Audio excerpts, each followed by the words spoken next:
Merci, Monsieur le Président, Monsieur le Ministre, mes chers collègues, je vais aller à l'essentiel.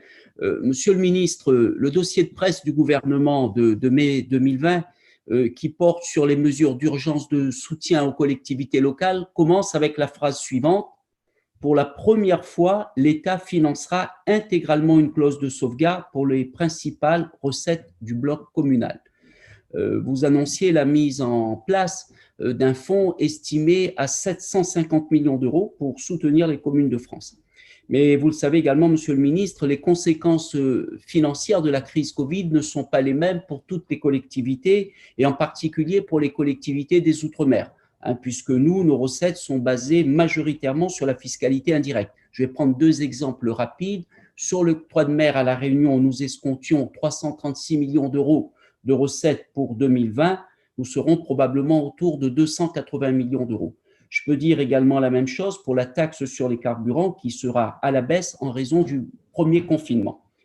Vous avez été également alerté, Monsieur le Ministre, par l'Association des maires par rapport au mode de calcul qui découle de la loi de finances rectificative 3. La compensation des pertes sera basée sur la moyenne passée 2017, 2018, 2019. Or, l'octroi de mer est une recette dynamique. Faire la moyenne des 3 dernières années, c'est se baser sur des recettes de l'octroi de mer de 2018. Au lieu de compenser les recettes une à une, c'est le bloc que l'on compense. Et la conséquence, ce sera un effet de neutralisation des pertes, alors que nous attendions plutôt une évolution dynamique des recettes. Pour vous prendre un autre exemple précis, selon les modalités de calcul prévues, la ville de Saint-Denis va perdre environ 10% de ses recettes prévues en 2020. Alors, j'ai deux questions. D'abord, une première question qui est très simple, Monsieur le Ministre. Allez-vous tenir l'engagement gouvernemental et soutenir pleinement les collectivités locales d'outre-mer?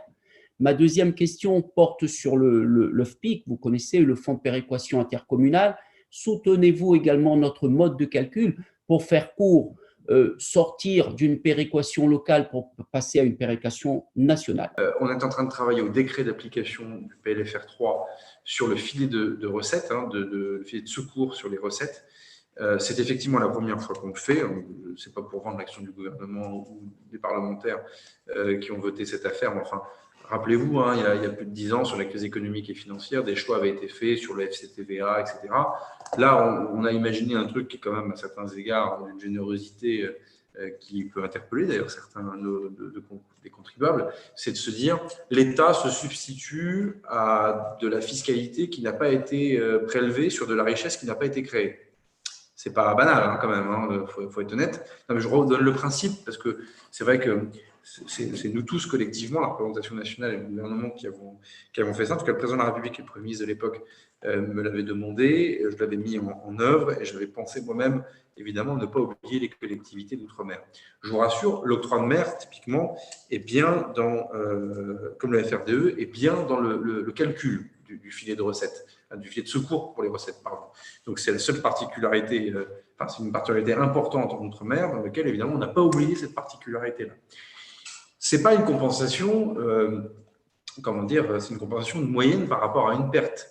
Évidemment, si la collectivité se porte quand même bien, ça ne sera pas calculé de la même manière que si la perte est brutale. C'est ce qui est en train d'être fait comme calcul. Vous avez donné un chiffre sur Saint-Denis-La Réunion, je n'ai pas le détail, mais votre question me permet de prendre en compte que lorsque les calculs seront faits, il faudra qu'on prenne le temps avec les parlementaires d'expliquer aussi comment ça a fonctionné, comment vous qui avez voté la loi, que vous puissiez vous-même expliquer dans vos circonscriptions aux collectivités territoriales concernées comment le calcul s'est fait. On n'est pas à 1 euro, sinon ça serait évidemment, personne n'a jamais voulu ça et dans les discussions parlementaires, rappelez-vous, il n'était pas question de ça, mais c'était d'avoir effectivement cette moyenne dans le filet de sécurité sur les recettes.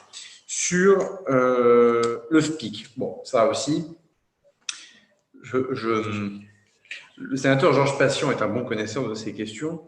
Sortir d'un FPIC local pour aller vers un FPIC national, je demande quand même à ce que les parlementaires et les élus locaux d'outre-mer fassent vraiment le calcul pour voir si c'est vraiment intéressant. Sur le milliard d'euros de FPIC global pour l'ensemble du pays, vous savez qu'il y a beaucoup de situations qui sont figées, dont beaucoup d'élus locaux souhaiteraient qu'on fasse des évolutions, comme pour le FNGIR d'ailleurs.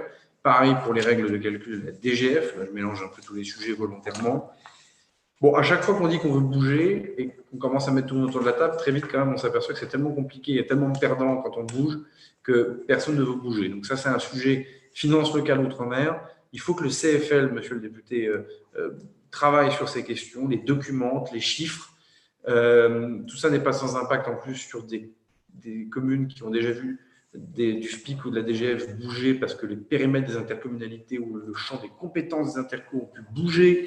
Donc bon, je pense qu'il faut qu'on fasse attention évidemment à ces sujets-là. En tout cas, évidemment, dans le cadre des contrats Passion Cazeneuve et de tout ce qui sera mis en place, si les parlementaires qui veulent s'investir sur ces sujets sont volontaires, ils trouveront évidemment un accueil favorable, parce que j'aime ces questions pour les avoir traitées dans mes fonctions précédentes. Donc, je le ferai bien volontiers.